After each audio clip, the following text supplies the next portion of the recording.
Hi, all you wonderful Authors Love Readers listeners. Before we get into this week's show, I wanted to talk a little bit about why I am asking for Patreon donations. Let me tell you, it's really hard for me to ask.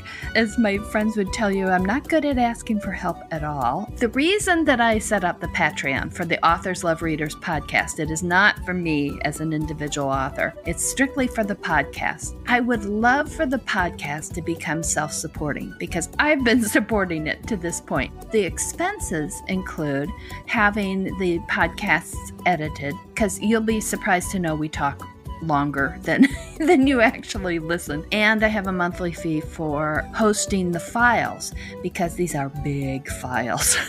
And what I would love is to have people donate, a couple dollars a month would be terrific. $2 a month would be 50 cents an episode. It would be a sign of support and it would help defray some of these costs. So that would be the way I could keep the podcast going on. And I hope you'll consider that. Thank you. Hi, welcome to this week's Authors Love Readers podcast, where we delve into the stories behind the stories. We're asking authors questions, some of them fun, some of them serious, and from their answers, you're going to learn things you never knew about the people who write the stories you love. My name is Patricia McLinn. I'm your host and designated question asker. I'm Steven Womack, and I'm an author who loves readers. Now, let's start the show.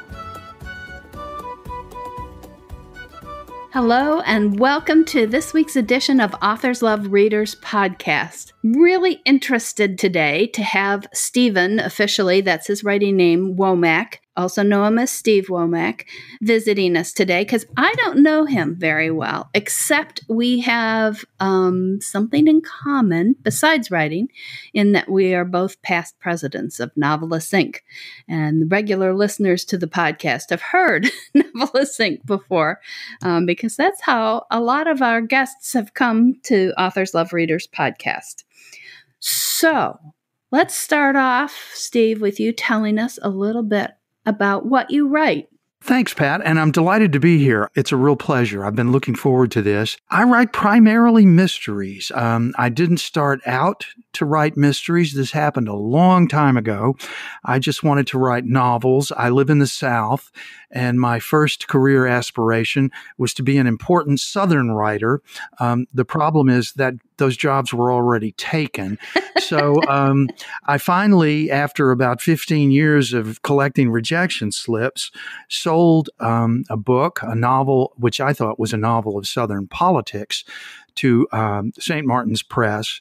And my editor decided it was a mystery. And I didn't even see the book until the UPS truck delivered a box of them to my house. And I opened it up, and the cover read, "Murphy's Fault, a Mystery." And I went, okay, I guess I'm a mystery writer. Was there a dead body in it? No. Well, there was in the book, yes. But not in the box. Not in the box. So how did that then change your subsequent books? Well, I went back to contract. That first book, it, like a lot of first novels, didn't sell particularly well, but it got some good reviews. And then at the end of the year, it was the only first mystery on the New York Times notable book list. And that got my editor's attention. And I said, well, can we go back and do this again?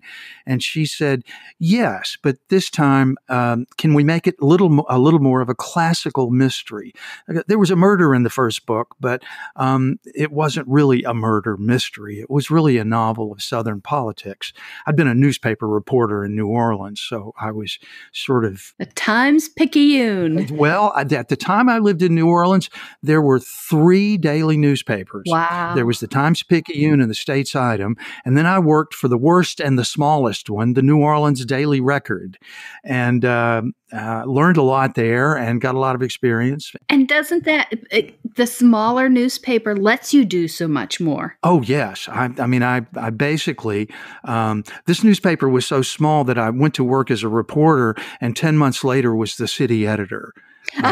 because the guy above me had quit. And, but I was getting, sometimes 5 or 6 bylines a day. Oh my gosh.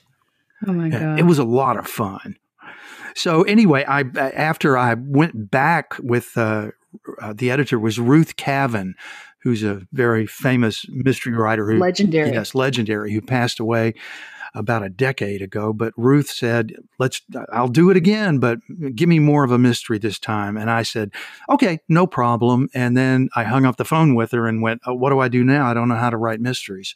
So I went out and read a grocery sack full of them and became a real fan and started writing them. Can you remember of those books that you read at that point where you thought, oh yeah, okay, this I can do, and this I really like? There were 2 of them that I had not read much of before that really bowled me over. And the first was, of course, Raymond Chandler. He's the American, the 20th century American mystery writer who really made mysteries, the first guy to really make mysteries like literature. He was that good. And I read virtually everything that I could get on Chandler. And then, of course, the other one was John D. MacDonald. And I got introduced to the Travis McGee books, all 26 of which I have sitting on the shelf behind me in my home office now. Oh, that's cool. That's neat. Okay. So we're going to hit into some of the getting to know you questions. And let's start with, have you had surprising jobs? I, like a lot of writers who've struggled to get published and were just trying to pay the bills, I had a lot of sort of weird jobs. But I think the one that I had the longest, in the late 70s, I moved to New York City. I lived in Manhattan, and I wanted to work in publishing, and I applied to a publisher, and the only job they had open was working in public information. So I wrote news releases for a while, and I got bored with that. And they started an in-house art department, and they posted a job for a typesetter. And I went into my boss and I said, I'd like to apply for that job. I'd like to get a transfer and go to work for the art department. And she said, have you ever set type before? And I lied. I said, yes, done it all the time. And she said, okay, you can have the job. So I went upstairs where they had just installed a new CompuGraphic edit writer. That's how long ago this was. And I looked around and said, where's the user's manual? And I spent the next decade setting type for 2 or 3 different companies. Why did you want to do that? Do you know, I fell into it. I'm kind of a nerd anyway. I love the technology. And this was when cold type, photo typesetting was really just coming into being. And it was an amazing technology. And there was a lot of math involved. And I just fell into it. And oddly enough, it's paid off.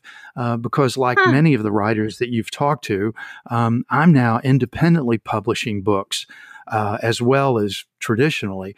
And I typeset my own books now. I typeset probably 400 books in my past life as a typesetter. Wow. So the skills transferred pretty easily. Well, that is really cool. And another aspect of I'm thinking journalism, which is my background, but very seldom is there people who work in both of those aspects. It's usually the people who work in the production or the people who work in the newsroom and don't cross too much. Yeah, they usually don't. But I always thought it gave me a kind of an insight into the process that proved useful. I did paste up for years too. I mean, typesetters, you do paste up. I can't say I was a graphic designer. I don't have any sense of design.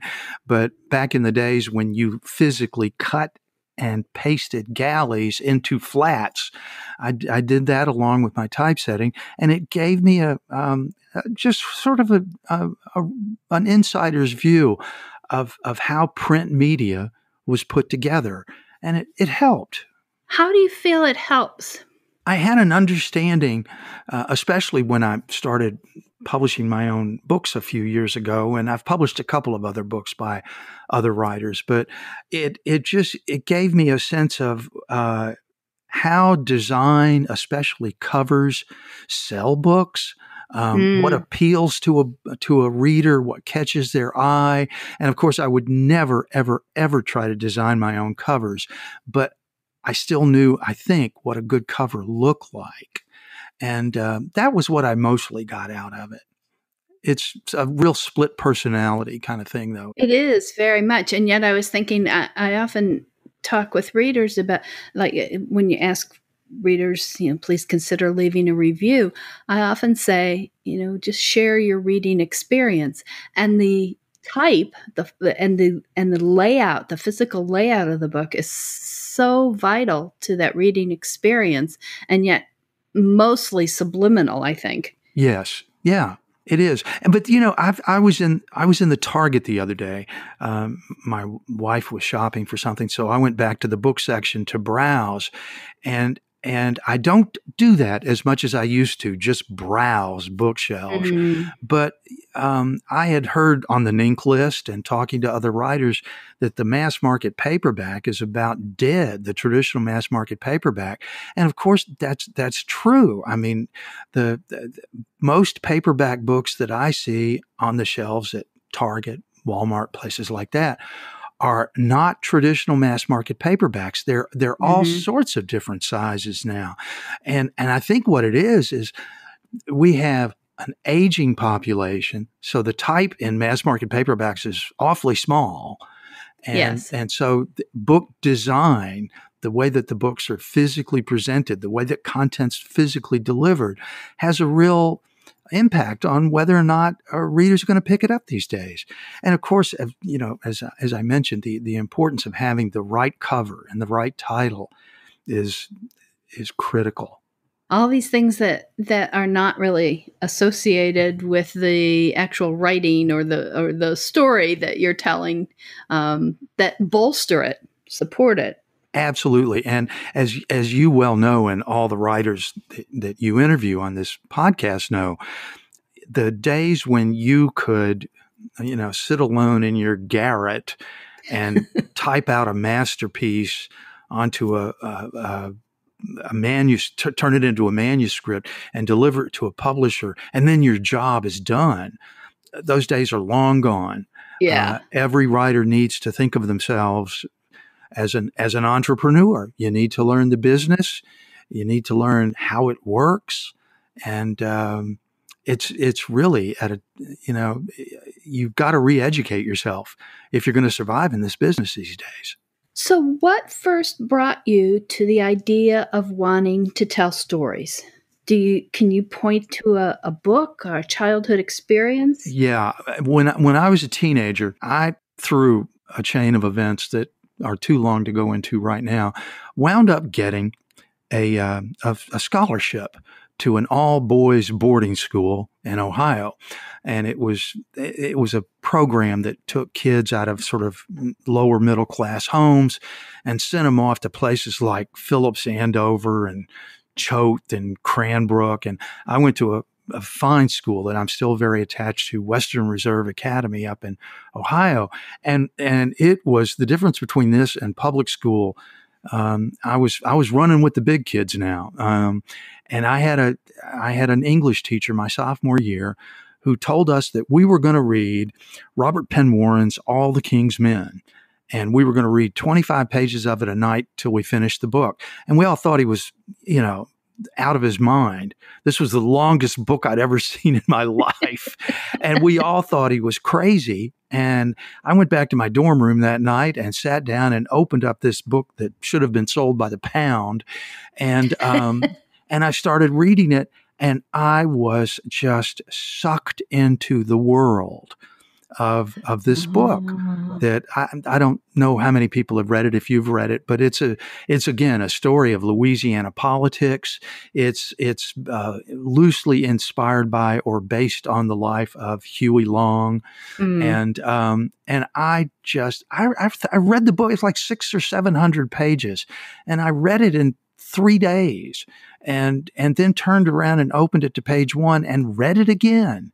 And Wow. nothing's ever been the same. It was the book that turned me into a writer.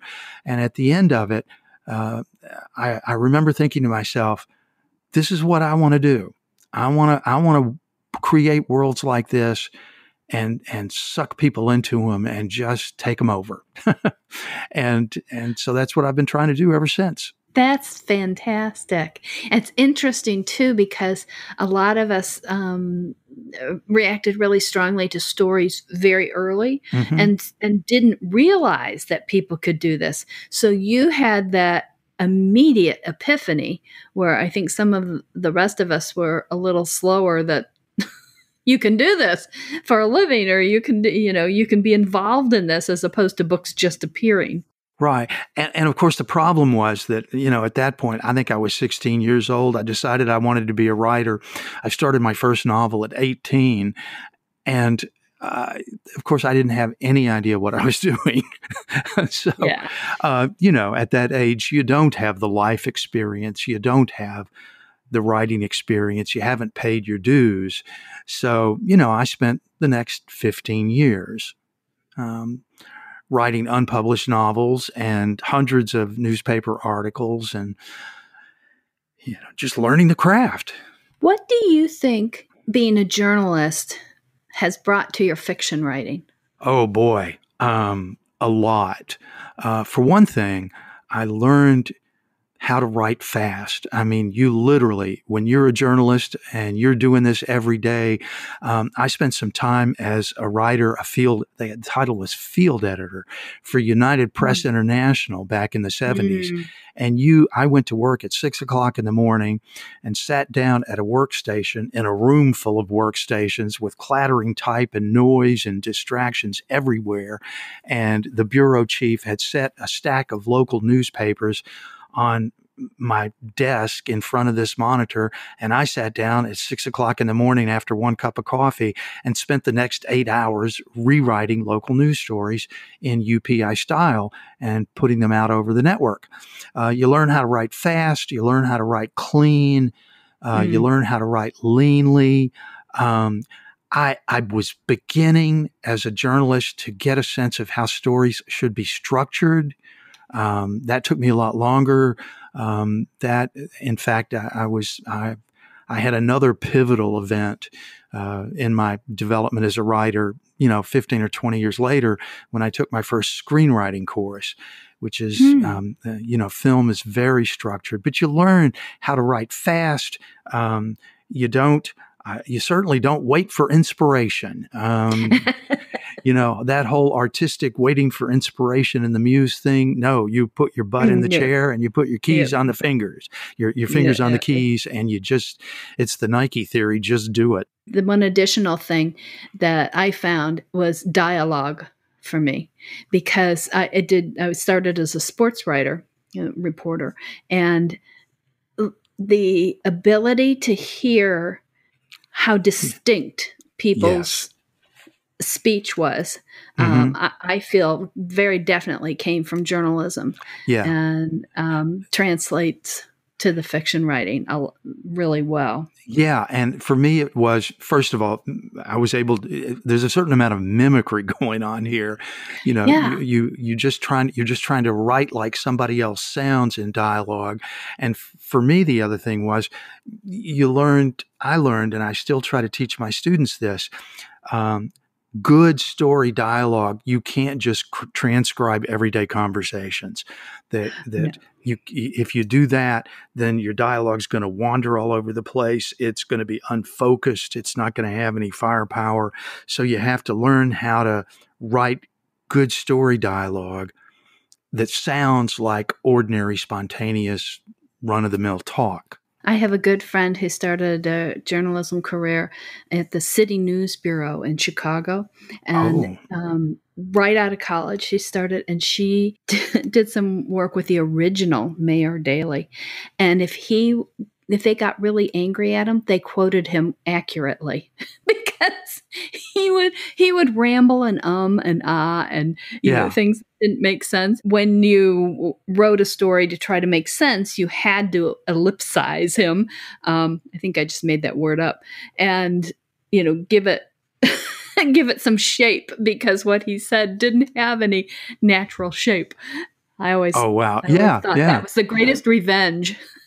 Quote him accurately. And it gives you some editing skills. Yes, that's the truth too. Rewriting. Yes. To find in this morass, to find what you really wanted. So maybe that helps us too in writing fiction. So let's hit some of the easy stuff. What's your favorite taste? When I saw your list of questions, I thought, I'm not even sure, but I know I tend. So not an easy one. Sorry about that. I've got a sweet tooth like everybody else, but I really think the tastes I'm more drawn to tend towards sour. I like sour kids candy. I like lemonade. And I don't know what that is, but a taste that makes you pucker up a little bit. I find myself, going to the drugstore or the grocery store and buying a bag of sour bubble gum, and okay.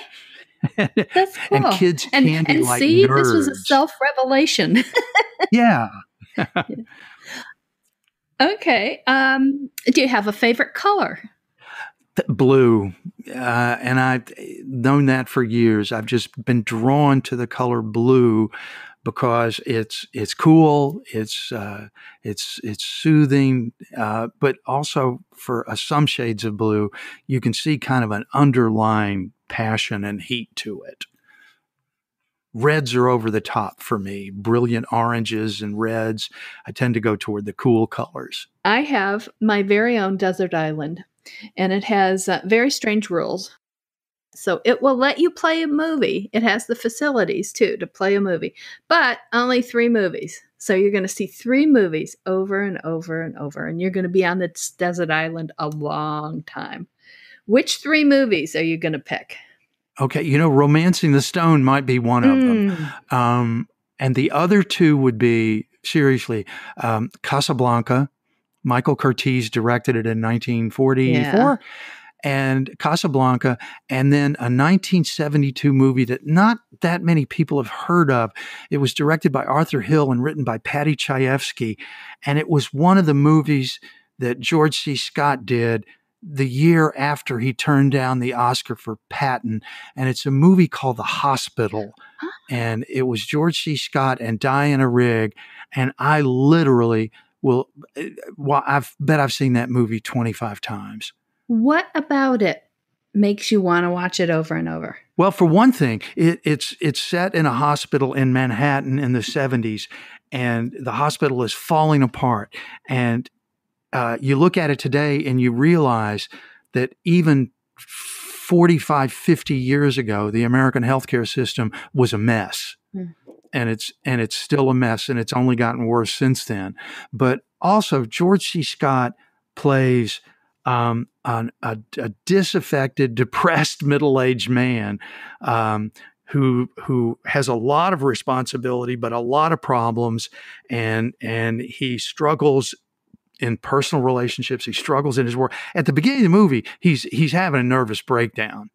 And there's just something about that character that I identify with. It just rings true to me. And at the end of the movie, he falls in love with a young Diana Rigg, and they're going to run off. They're going to leave, and he's going to go out to Arizona with her and live on a Native American reservation and be a doctor to poor people. And in the end, he decides that his responsibilities at the hospital trump everything. And he, at the last minute, decides to stay. And there's just something about that movie that just from the moment I saw it stayed with me. Okay, here's a question from a reader, and then I want to add something to the end of it. She asks, where do your stories come from? And she says she knows an author who dreams her stories and another one who has characters suddenly taking up residence. And so she's curious about where our beautiful, as she says, beautiful stories come from. And I'm also curious about when you have a story idea, do you know from the outset whether it's a novel idea, a short story idea, or a film idea? Yeah, I usually know pretty well from the get-go what form the story's going to take. And I've published a novelization of a screenplay, and then I've turned several other of my own books and other books into screenplays. So I'm pretty comfortable moving back and forth from one medium to the other. And so, yeah, I pretty much know. I've only published 3 short stories in my life. The short story is not the form I'm most comfortable with. I appreciate them. I love them, but it's not the form that I sort of naturally fall into. Now, as far as where ideas come from, my students ask me that a lot. I get students who say, I've got writer's block. I can't come up with an idea. And it's hard for me to answer that question because I've never had that. I mean, I can't say I've ever been blocked. There have been times when I'm tired or drained, but to me, ideas are everywhere. They come at you like swarms of crazed bats. And I like that the challenge is, they're swarming at you. And then they sit in your head and they won't leave. They won't go away. And the challenge for a lot of writers, I think, is not where do my ideas come from, but which ones are worth putting the effort into developing and writing as a book. And that's, filtering through the ideas. But they come everywhere. I moved to Nashville from New York City a long time ago, and I was still in book publishing. And we have here in Nashville what was then the world's largest Bible publisher. I didn't go to work there because I was a missionary or on a theological mission. I went to work there because they had an art department and they hired me to run it. So this is the world's largest Bible publisher. And I'm driving down I-40 to go to work one day. And at 2nd Avenue, 4th Avenue exit, they put up a billboard. This was in the late 80s, and it's still there. The billboard's still there. World's largest adult bookstore, exit here. And I thought to myself, I'm on my way to work at the world's largest Bible publisher, and I just passed the world's largest adult bookstore. There's a story here. And that became my novel, Chain of Fools, which I have, thanks, now that I'm publishing independently, I have reverted the title back to its original title that I liked, but my editor didn't. It's now called Nobody's Chain Lays Straight. And it's, I got a novel from a billboard. So I tell my students, it's being open to the universe. It's letting go. And of course, a lot of students and younger writers, they get writer's block because they're clutching, they're trying too hard. And they get anxious. They're afraid that they'll do something and it won't be as good as they want it to be. And so I tell them, a lot of this, we're making stuff up. Yeah. And that's supposed to be fun. And so try to approach it as play. Let your imagination run wild. Nobody knows what's going on inside your head, so let it go anywhere it wants. And that's the brainstorming, and just come up with ideas. And of course, the other option is somebody asked me at a book signing, where do you get your ideas? And I don't know whether I was in the mood to be a smartass or what, but I said, Dixie Plot Works, Birmingham, Alabama. They've been supplying story ideas for over 75 years now. I'm often in the mood to be a smartass, so I might have to steal that one. Dixie Plot Works. Oh, dear. Part of me wants to ask how you decide which ideas are worth the effort to go into. Yeah, it's usually the ones that haunt you. Oh. It's the ones that you can't stop thinking about. Once it takes up enough of your headspace, it takes over. So basically, it's writing as self-defense. Yes. Yeah. Preserving some shred of sanity. Trying to. How do you then go from that idea that won't let you alone and shape it, turn it into a book that somebody is a story that somebody's going to read? Well, a lot of it, and I know this is going to sound simplistic, but when I'm teaching my intro screenwriting students and my creative writing students how to do this, I tell them, you build a story pretty much the same way you build a house.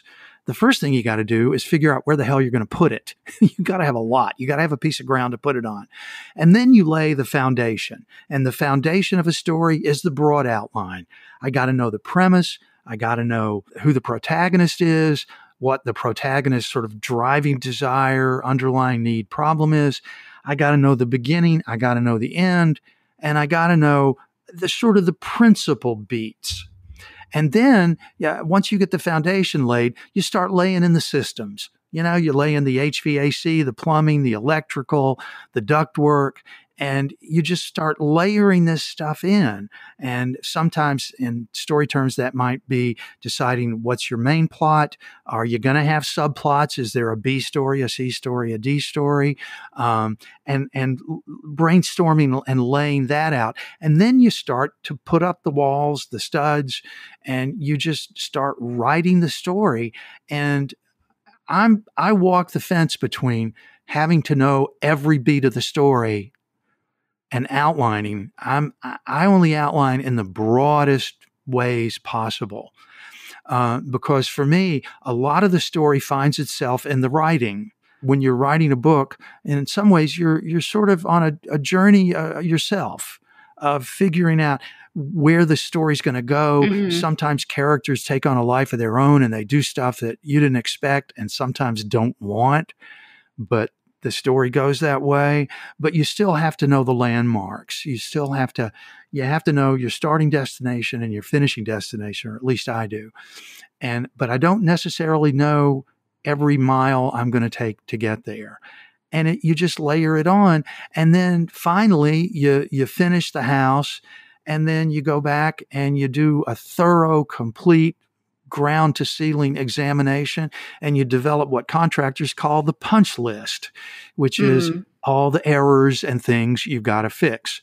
That's the rewriting process. Do you ever have students who look like you've stabbed them in the heart when you say that?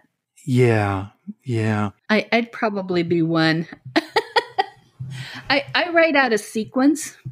Oh. I never outline. Oh, yeah. Okay. But then what I do is, and there's a book by Linda Seeger called Making a Good Script Great. I love that book. And she's terrific. Yes. And so I do that.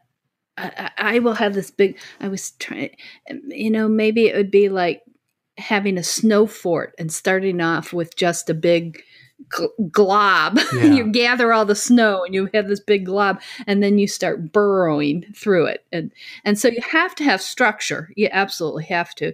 And I get there, but I don't start there. And every writer's process is different. That's the other thing I tell my students, that every writer has to discover what works for them. The main point is it's got to work. And a lot of my students have never written very much. Some of them never written anything like creative writing. And I lay that out as one way to get started. But everybody's different. I know a couple of writers, Pat, I know a couple of writers who I respect, who are very good, but they can't write a screenplay or a novel until they figure out what their theme is. Oh, gosh. And that's the last thing I look at. Yeah. That's usually a surprise to me when I'm editing. Exactly. Oh. I don't discover what the theme of something is until the book's done. Yeah. But I know writer, and that it works for them.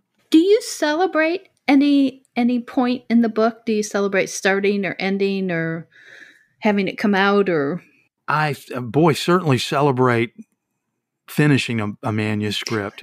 Yeah, that calls for a big glass of wine. When I was younger, Pat, boy, when I sold my first novel, when I signed the contract and got the advance check, I took a bunch of people out for dinner, and man, we had a party. This is something I'd been trying to do for 15, 16, 17 years. And I mean, 3 couples, I took 6 of us out and probably blew $500 on dinner and dancing and drinks afterwards. And when my last book came out, I don't think I did anything. Yeah. After a while, it's a big deal when you're a younger writer. But I was having a conversation with somebody the other day, and, I said, I'm so far past, and I don't mean to sound cynical or arrogant or anything like that, but I'm so far past getting thrilled by seeing my name on a book or a byline on an article. And I told him, I said, the only thing I want to see my name on is a big fat damn check. Maybe practical, huh? Maybe. Yes, because if that check's fat enough, then I'll have the money to write the next book. Well, this is a question I love, but I don't often get to it, but it segues into this. Can you think of what's the best money you have spent as a writer? Was it that dinner? I really think back in the 90s and the early 2000s, before I had kids, before I taught full-time, when I was really working the writing career hard, full-time, I think the best money I spent in terms of learning and networking was going to conferences. I used to go to the NINC conference every year. I used to go to BoucherCon every year. I used to go to Magna Cum Murder every year. And that was money well spent. I made a lot of friends. I made a lot of connections. This is a people business like any other one. And I learned a lot. So I think that was probably the best investment I made. And I'm looking forward to having the resources to do that again. Since I started entering this new, more current phase of my career where I'm independently publishing, I think the best money I've spent is realizing that you can't promote a book just by building a Facebook page, just by getting a Twitter account. You've got to put some money into marketing and promotion. You've got to get the word out there on your book because there's a lot of stuff out there. I always think of it as a reader-author match. It can take time and money to find the good matches. And from a reader standpoint, it takes time and money too to find the authors who are good match for you. To find the writers that you want to read their stuff and be a part of their work. Okay, Steve, I have not asked you all the questions, and I will give you a shot if there is a question I haven't asked you that you would like to answer. I think, Steve, what's your other passion besides writing and storytelling? Oh, what okay. What else consumes you? What else do you love? And for me, and I don't do it as much as I used to because I'm older and working full time and all that kind of stuff. But I'm a pilot, and I love flying. And in fact, I was in a partnership on an airplane once a long time ago. My first wife, one of our early dates, was I flew her to Kentucky for lunch in a Piper Cherokee. Oh, that's cool. And I love flying, and I love, traveling and adventure stuff, scuba diving and stuff like that. But I really, outside of publishing, writing, storytelling, the number one thing on my bucket list is I want to learn to fly an autogyro. Oh my goodness. Which is a weird device that's just, they were very popular in the 20s and 30s, and then they went away, and now they're starting to come back. Steve. Well, but do you know they're very popular in Europe because they're affordable to fly and very safe to fly. But an autogyro is half airplane, half helicopter. It has a rotor blade that's unpowered, and it has an engine that has a propeller that pushes the airplane fast enough to get the rotor spinning, and then it takes off. And these things go on YouTube. And aren't they open? Am I thinking of the 1920s ones? Because I think of them as you're open to the elements. It's open cockpit. Yes, most of them are open cockpit. You're just open to the elements. And they're low and slow. most of the time. They'll only fly about 100 knots. And I would love to learn how to fly one of those. Do you use flying in your books? Do you have characters who are pilots? Do you know, I have in a couple of unpublished books, but not in any that got published. I've got a number of unpublished novels in a filing cabinet in the garage. So do you think you might bring those books out? I might, yeah. I'd certainly like to revisit them. Some of them were written when I was very young. I'm also immediately thinking flying lessons as a deductible expense, or flying time as a deductible expense. As a deductible expense, yes. For research. Yeah. Back in the 80s, the 90s, my brother and I went to Freeport in the Bahamas and gambled for 3 days. And then I put a scene in a book of somebody gambling in the Bahamas, and that became a tax-deductible research trip. Because we really need to know what those things are like. Are you listening? Oh, IRS, viscerally. we do. You've got to know the noises and the smells and the smells you cannot get through YouTube or anything else. You have to be there. Yes. You got to be there. It's research. It is definitely research. So, okay, now we come to my very favorite part, which I think I say to everybody. Not that I don't enjoy the other parts, but it's rapid fire, either or. This is a test of your decision making. You ready? Okay. Pickup or sports car? Sports car. Hiking boots or cowboy boots? Hiking boots. Appetizer or dessert? Appetizer. Daisies or roses? Roses. Hot air balloon or train trip? Ooh, that's a tough one. Hot air balloon. Coffee or tea? Coffee. Cat or dog? Cat. Binge watch or make the watching last as long as possible? Make the watching last as long as possible. Mm-hmm. Opera or show tunes? Opera. Paper plates or best china? Ooh, best china. House decorating or gardening? Gardening. Day or night? Night. Mustard or ketchup? Mustard. Winter Olympics or Summer Olympics? Summer Olympics. Ice cream or cake? Ice cream. Spring or fall? Fall.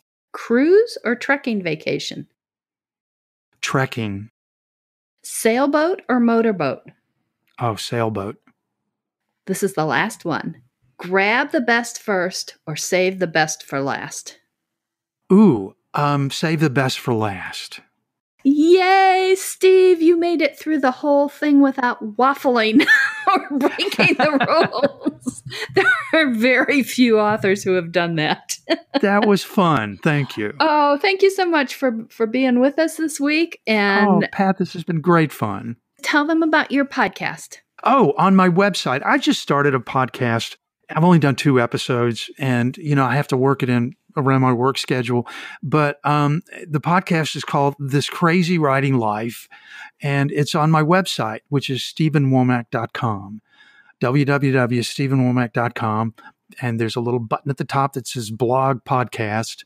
Just hit that and you'll go right there. And if I get enough episodes to make it worthwhile to put it up with the big boys like yours, I'll do that. But right now you just get it on my website. And we will have URLs for folks for Steve's website and other social media. So that will all be there in the show notes.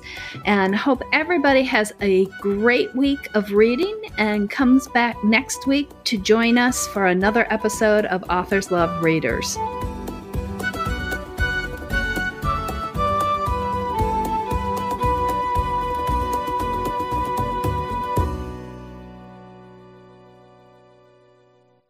That's the show for this week. Hope you enjoyed it, and thank you for joining Authors Love Readers podcast. Remember, you can always find out more about our guest authors in the show notes, and you can find out more about me at www.patriciamclinn.com. You can also send in questions to be asked of future authors at podcast@authorslovereaders.com. Until next week, wishing you lots of happy reading. Bye.